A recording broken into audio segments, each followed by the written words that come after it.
He became Rhode Island's 58th governor at noon on Tuesday.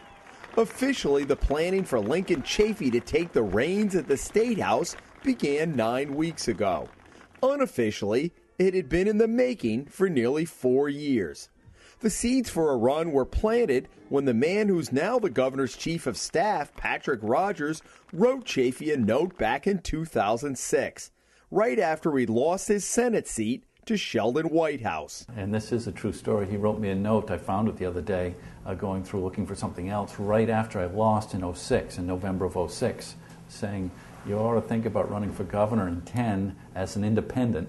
And then we had lunch months later, and he continued to say, opportunities there for an independent run for governor in 10. Chafee, of course, would leave the Republican Party to run as an independent and squeak out a win in a four-way race. At a news conference the day after his victory, the governor-elect gave the first indication that his cabinet choices might not follow conventional political thinking. You can bring in the best people from all the parties. I intend to do that. And working with everybody without any partisan affiliations, I think is going to be a benefit. We'll see. Fast forward to 2 months later. Are there some days when you wake up in the morning and think, this is quite a job I have to do? Well, to be honest, the best part has been the talent that has agreed to come in and help face the challenges we have here.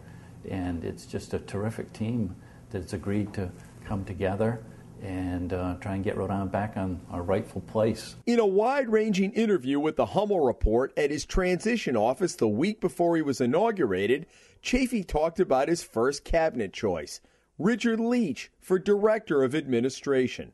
Leach is a former lieutenant governor and lobbyist who ran unsuccessfully against Chafee's father, John, for Senate in 1988.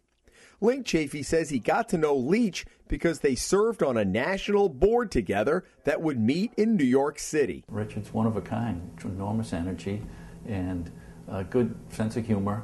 And so that was one of the first meetings we had after getting elected.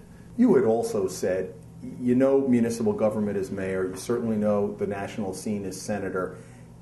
The State House and the governor's office is not something you know a lot, so there is a little bit of a learning curve. Yes, and that's why Richard Leach was so important. He knows every member of the legislature. He worked in the State House. He's lieutenant governor.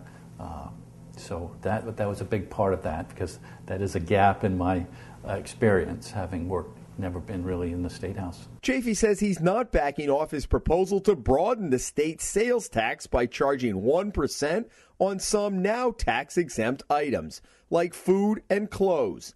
In fact, he wants lawmakers to pass it this spring before the fiscal year ends. In our interview, though, he acknowledged the political reality of the plan. It will be ultimately determined by the legislature because they hold the votes, and although you're not a Republican, you're not a member of their party either. I know you're trying to bridge that gap.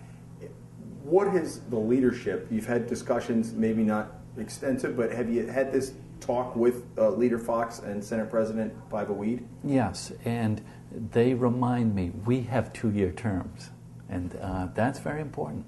These people are going to have to stand for election in 2 years. It's a tough vote to take to broaden the sales tax. Meaning the concern is they have to go back and answer for a tax increase. Yes, in this tough climate. We talked about during the campaign. That's a reality. I understand that. The governor says one area he won't be pushing for cost savings is the long-talked-about idea of regionalizing Rhode Island's municipal government.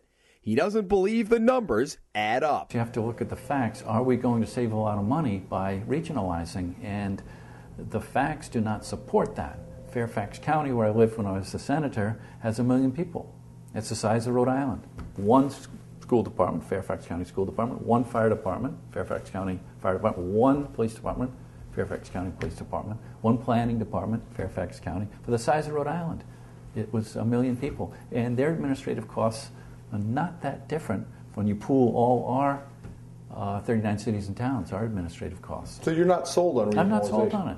What concerns you the most when you take over a week from today?